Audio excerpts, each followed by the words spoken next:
E se eu te dissesse que o governo dos Estados Unidos pode estar escondendo naves alienígenas há décadas?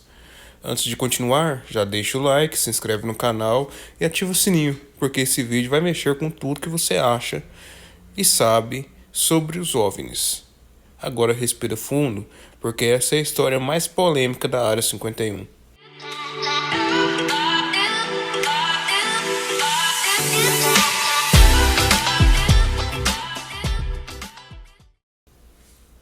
Nos dias 11 e 13 de novembro de 1989, milhões de telespectadores em Las Vegas ficaram em choque.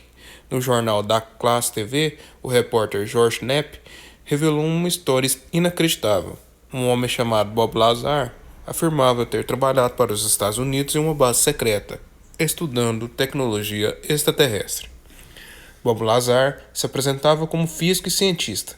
Segundo ele, havia sido contratado para trabalhar na seção S4, uma área ainda mais secreta dentro da famosa Área 51 no deserto de Nevada. Lá, ele teria acesso aos maiores segredos do planeta. De acordo com Lazar, seu trabalho envolvia o estudo de um sistema de propulsão antigravidade.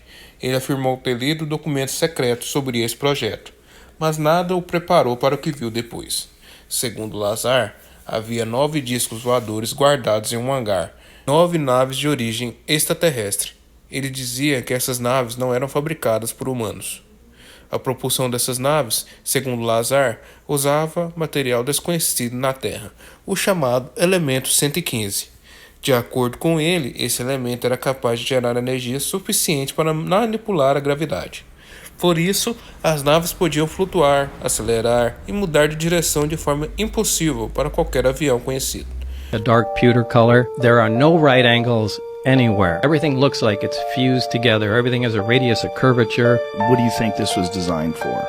I'd say something close to half my height. 3-foot tallish creatures. Yeah, and the seats were small too. I mean, obviously it was made, for something small. There's nothing else in there. There's just seats, the reactor, and some of the subcomponents. There's no control panels. There's no bathroom. There's no decorative components or artwork or anything that you would recognize or trim. I mean, it's just a very bare bones thing. You're not seeing any screens? Well, there are archways. That one of the archways can become transparent. You could call that a screen, more or less. So through that archway, it would maintain the solidity, the solid, whatever metal it was. Yeah. But you could see through it. Yeah, it just it? became transparent. Yeah. I saw that happen once or twice before I left. Did you ask any questions about what the... There's no asking questions. No asking questions. Lazar afirmava que esse elemento não podia ser produzido na Terra e que o governo possuía cerca de 227 quilos dessa substância. Na mesma época, vários relatos começaram a surgir. Moradores e funcionários da região viam luzes estranhas no céu, objetos que faziam curvas impossíveis.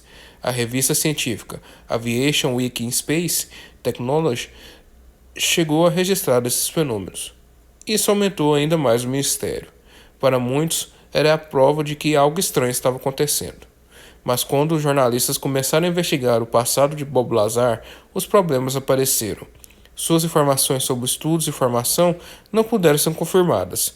Nenhuma universidade confirmou que ele havia estudado lá. Nenhuma instituição reconheceu oficialmente seu trabalho.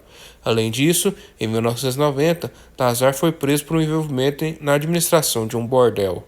Isso levantou sérias dúvidas sobre sua credibilidade.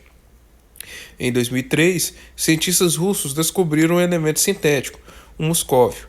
Ele foi oficialmente adicionado à tabela periódica em 2013. Esse elemento recebeu o número 115, mas ele é totalmente diferente do que Lazar descreveu. O muscóvio dura menos de 1 segundo antes de se decompor. Ele não gera energia, não controla a gravidade e não serve para naves espaciais. Em 2017, o FBI e a polícia invadiram a empresa de Lazar. Eles procuraram o sulfato de talho, uma substância tóxica. Esse produto havia sido citado em uma morte misteriosa. Mas para os seguidores de Lazar, a polícia estava procurando o elemento 115 escondido. O jornalista Tim Macmillan perguntou diretamente: "Você tem algum fragmento do elemento 115?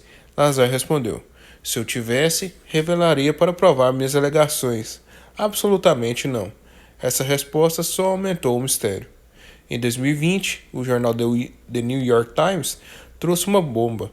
Revelou que uma força-tarefa secreta do Pentágono para investigar OVNIs ainda existia e estava ativa. O diretor do grupo, Luiz Elizondo, afirmou que objetos de origem desconhecida haviam sido recuperados. Isso reacendeu o debate mundial. O documentarista Jeremy Corbell defendeu Lazar. Produziu filmes e entrevistas afirmando que ele dizia a verdade. Para Corbell e outros pesquisadores, Lazar foi silenciado e teve sua história apagada propositalmente. A diferença é que eu o conheço há muito tempo. Ele estava trabalhando no desenvolvimento de armas nucleares no Sandia. Você podia colocar uma arma na cabeça dele que ninguém o convencia que OVNIs existiam. Mas o ceticismo de Bob Lazar sobre a existência de OVNIs estava prestes a mudar.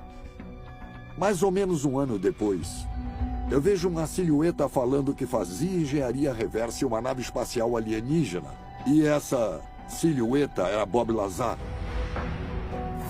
Em uma tentativa de ajudar seu amigo a provar que ele havia trabalhado na Área 51 e na Área S4, o então sargento Goodall levou o formulário de impostos militar de Lazar ao Departamento de Investigação Naval no Pentágono.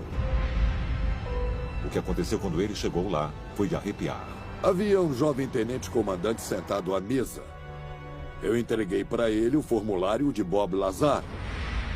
Ele olhou para o formulário e disse, dá licença um minuto, e disse, o almirante vai recebê-lo.